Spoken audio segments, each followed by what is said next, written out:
விட்டார். அவருக்கு செய்ய வேண்டிய சடங்குகளை செய்துவிட்டு அவன் காட்டை விட்டு வெளியே சென்றான். ராஜ்யத்திற்கு செல்லும் போது அங்கு ஒரு காவலர் அவனின் கம்பீரத்தை பார்த்து Standard A1. Lot number 10, Magiyalni AL, 3rd Standard A1.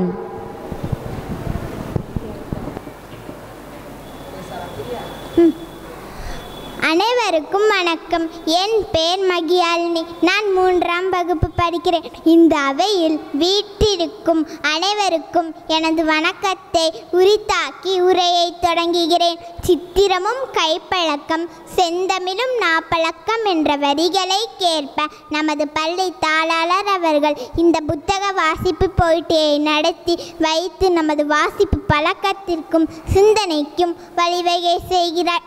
இந்த நல்ல வேளையிலே தாளாளர் அவர்களுக்கு நன்றியினை தெரிவித்துக் கொள்கிறேன்.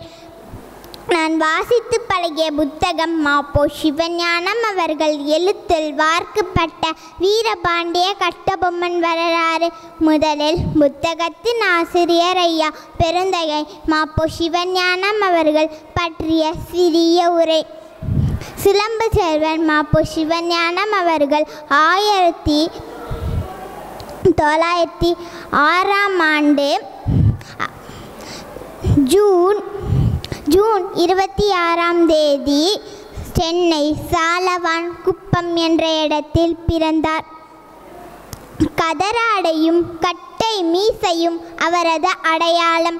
இப்படி சுதந்திரம், எழுத்து, இலக்கியம், சொற்பொழிவு என சிறந்து விளங்கியதால் சாகித்ய அகாடமி விருது பெற்றார்.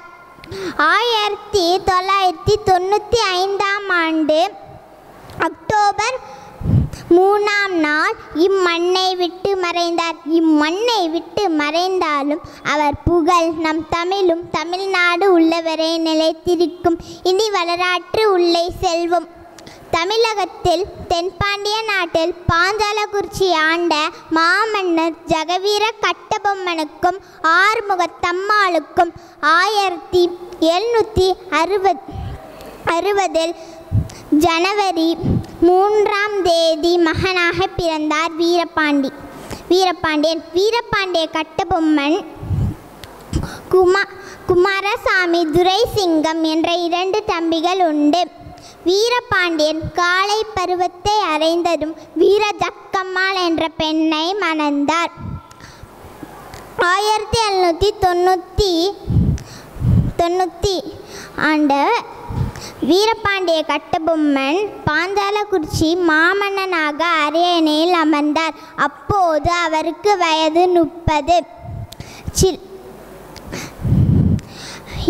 இக்காலத்தில்தான் தென்னாடு முழுவதும் ஆற்காடு நவாப் அதிகாரத்தில் இருந்தது. குறுநிலை மன்னர்களிடமிருந்து கப்பப்பணத்தை வசூலித்துக் கொள்ளும் உரிமைகளை கிழக்கிந்திய கம்பெனியிடம் வழங்கினார். கம்பெனியாரில் சார்பில் வரி வசூலிக்கும் கலெக்டராக ஜாக்சன் துரையை நியமிக்கப்பட்டார். வீரபாண்டிய கட்டபொம்மன் பேசிய வீர உரை. நீந்தான் ஜாக்சன் துரை என்பவரோ கிஸ்தி, திரை, வரி, வட்டி, வானம் பொழிகிறது, பூமி விலகிறது, உனக்கு ஏன் கொடுப்பது கிஸ்தி? எங்களோடு வயலுக்கு வந்தாயா, ஏற்றம் எடுத்தாயா, நீர் பாய்ச்சி நெடுவயலில் நீரை கண்டாயா, நாற்று நட்டாயா, களை பறித்தாயா, கழனிவாள் ஒருவருக்கு கஞ்சி களையம் சுமந்தாயா, அங்கு கொஞ்சி விளையாடி எம் குல பெண்களுக்கு மஞ்சள் அரைத்து பணி புரிந்தாயா, அல்லது நீ மாமனா மச்சானா மானங்கெட்டவனே? எதற்கு கேட்கிறாய் திரை, யாரை கேட்கிறாய் வரி? போரடித்து நெற்குவிற்கும் உழவர்கள் கூட்டம் பரங்கியாரின் உடலை போரடித்து